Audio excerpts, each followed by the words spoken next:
How to set up the fields that are displayed on the bookings.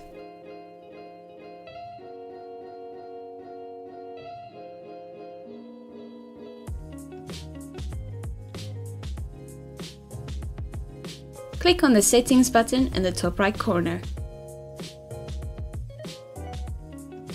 Click on the User Entity Settings tab. Click on General Settings.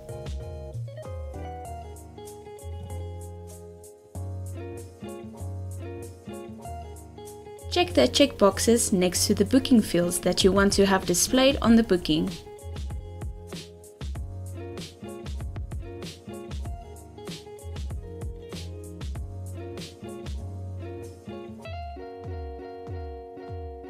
Click on the Save button to save and close the settings screen.